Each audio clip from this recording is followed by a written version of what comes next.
Bienvenidos a Cuerdas de Amor. Un cordial saludo para todos ustedes. Te agradecemos tu sintonía en nuestro programa Cuerdas de Amor. Para nosotros tú eres importante y la razón por la que lo hacemos y por extender la bendita palabra de Dios. Recuerda que nos gusta que compartas este mensaje con todos tus contactos, que puedas compartir un mensaje de fe con todos aquellos que estimas. Si este mensaje llegó a ti por parte de algún familiar, amigo o compañero, créeme que eres importante para esa persona.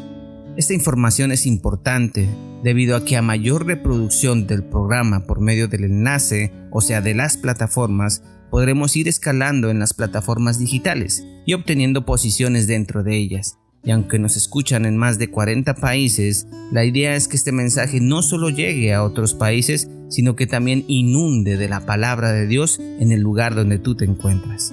Gracias nuevamente por estar con nosotros. Para este día vamos a continuar formulando preguntas y esta fue realizada por una persona que escucha el programa y nos la envió, para lo cual la formularemos de la siguiente manera. ¿Es cierto que si no siento a Dios es porque no está conmigo? Para este tema tomemos la escritura bíblica y nos enseñan que en el Antiguo Testamento Dios estaba en el templo, su gloria y su poder eran manifiestos en este lugar.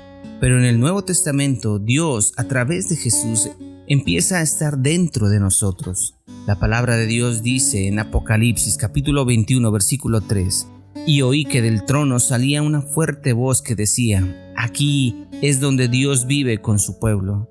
Dios vivirá con ellos y ellos serán suyos para siempre. En efecto, Dios mismo será su único Dios. Anteriormente, cuando el pueblo de Israel peregrinaba en el desierto, cuando andaban con Moisés, Dios moraba especialmente en su tabernáculo, el cual estaba ubicado en medio del campamento y rodeado de todas las tiendas de campaña en las que cada familia israelita tenía su propia morada. Así es como también el Verbo de Dios, al hacerse hombre, acampó, o mejor dicho, puso su tienda de campaña entre nosotros, como lo dice Juan capítulo 1 versículo 14.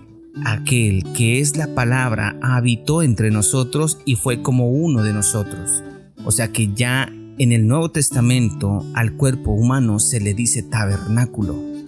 Entonces, Él prometió estar en medio de nosotros, como lo dice Hebreos capítulo 13 versículo 5.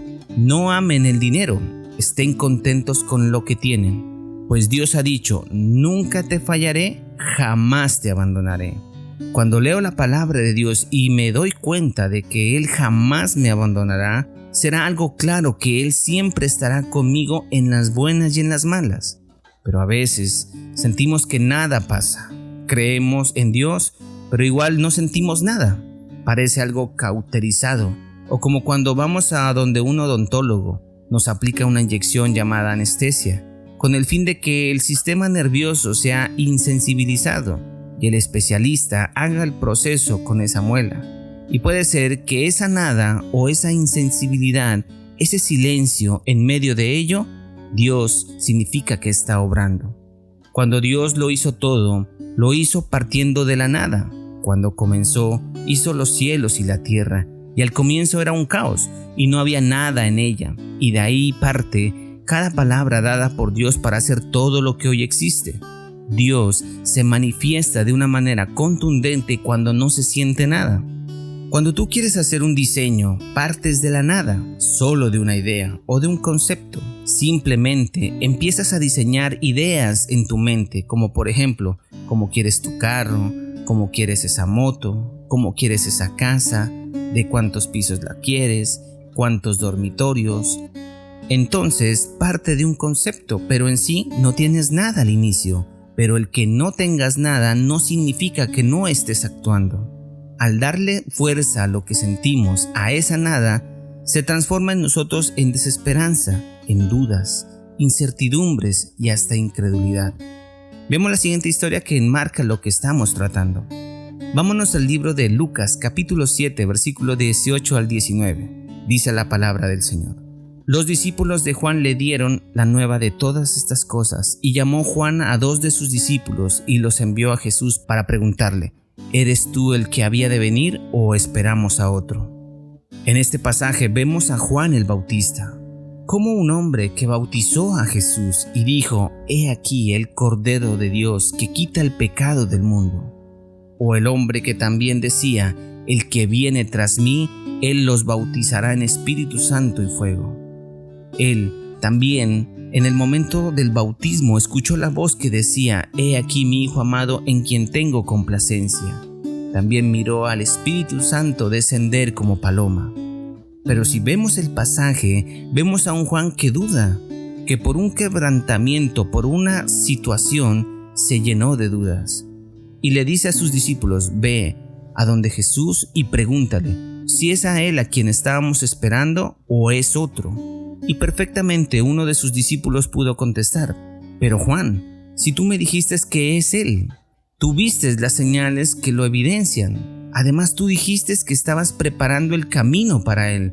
Entonces, ¿por qué me mandas a preguntar si es él o no es él?».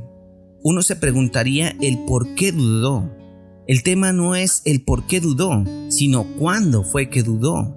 Y si recuerdan el momento que muestra la escritura bíblica, en ese momento Juan estaba preso. Juan estaba en la cárcel. No era el mejor momento para él. Su presente era la prisión, era el dolor, era la angustia, la persecución, la desesperanza. Bueno, ahora trasladémonos a ti, en tu angustia, en tu dolor, en tu enfermedad, tu deuda, tu crisis. Si el que prepara el camino del Señor dudó, ¿cuánto más nosotros podríamos llegar a sentir duda? Vemos a Juan posiblemente derrotado y preguntándose a sí mismo: «¿Pero por qué estoy encerrado aquí? Si yo soy un siervo de Dios, no he hecho nada malo, he predicado el mensaje de aquel que iba a venir, he bautizado a muchas personas, entonces ¿por qué, si soy su profeta y Él es mi Señor, por qué no me saca de aquí?». A todos nos pasa, le pasa al mayor de los profetas, de lógica nos va a pasar a nosotros. Hay muchos que pasan por momentos de duda y le dicen al Señor: «Pero si yo oro constantemente, yo hago ayunos, escucho cuerdas de amor, la dosis diaria, los devocionales de la Pastora Blanca por Facebook, tengo mi grupo familiar, predico en mi entorno, me muestro abiertamente que Jesús es mi Señor, hago vigilias, amo a mi esposa, amo a mis hijos, respeto a mis padres, pero mira lo que me pasa, mira este gran problema que tengo». Los discípulos de Juan hicieron caso y fueron a Jesús como lo muestra la palabra de Dios. En Mateo capítulo 11 versículos del 4 al 6. Respondiendo Jesús les dijo: «Id y haced saber a Juan las cosas que oís y veis. Los ciegos ven, los cojos andan, los leprosos son limpiados, los sordos oyen, los muertos son resucitados, y a los pobres es anunciado el evangelio. Y bienaventurado es aquel que no haya tropiezo en mí». Los discípulos fueron testigos del poder de Dios y prácticamente Jesús les dijo que le dijeran a Juan: «Díganle a Juan que yo soy quien dijo que yo era y que estoy haciendo lo que él dijo que yo iba a hacer, que nunca lo dude». Entonces el Señor reprende la duda y la incredulidad. También hay un caso muy importante y también muy claro, es sobre Pedro con Jesús en el mar.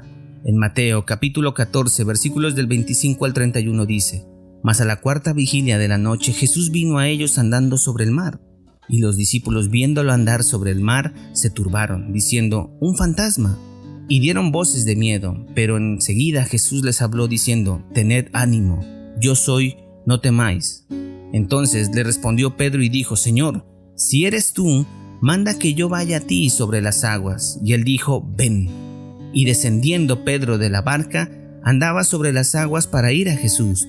Pero al ver el fuerte viento tuvo miedo y comenzó a hundirse. Dio voces diciendo: «Señor, sálvame». Al momento Jesús, extendiendo la mano, asió de él y le dijo: «Hombre de poca fe, ¿por qué dudaste?». Hagamos hincapié en la última parte. Jesús le pregunta: ¿por qué dudaste?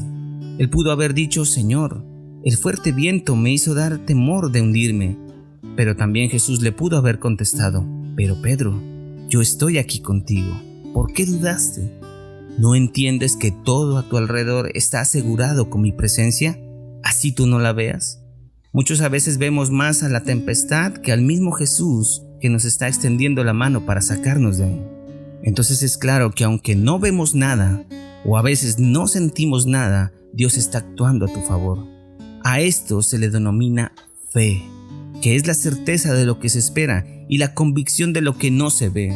Entonces encontramos en este momento la raíz de la pregunta: nos falta la fe. Debemos entender que cada uno de los que estamos escuchando este audio debemos ser de las personas que constantemente le estamos hablando a nuestro futuro. Tú no necesitas de la oración del pastor, no necesitas pasar adelante cuando son llamados en las reuniones evangelísticas para que oren por ti. No es orando por ti, es cuando tú, escúchame bien, cuando tú y solamente tú pones a ejercer tu fe. Tú la tienes ahí, entonces úsala. Si captas este mensaje, entonces deja de hablar del mal de tu pasado, deja de hablar mal de ti, deja de hablar mal de todos los demás y de las situaciones en las cuales te estás enfrentando, y empieza a hablar bien de tu futuro, y te darás cuenta que nada te faltará. Entonces en lugares de delicados pastos te hará descansar, y junto a aguas de reposo te pastoreará. Aunque andes en valles de sombra de muerte, no temerás mal alguno, porque tu Señor estará contigo. ¿Lo puedes sentir? ¿Puedes en este momento sentir a Dios? Entonces acabas de activar tu fe. A la respuesta a la pregunta decimos no. Dios nunca te abandonará ni nunca te dejará. Él siempre estará ahí para ti, aunque a veces tú no lo quieras, pero siempre estará alrededor de nuestras vidas. Gracias por escuchar el mensaje de Dios. No te olvides de compartir este mensaje con todos tus contactos. Toda la gloria es para nuestro Señor y Salvador. Que el Señor te bendiga.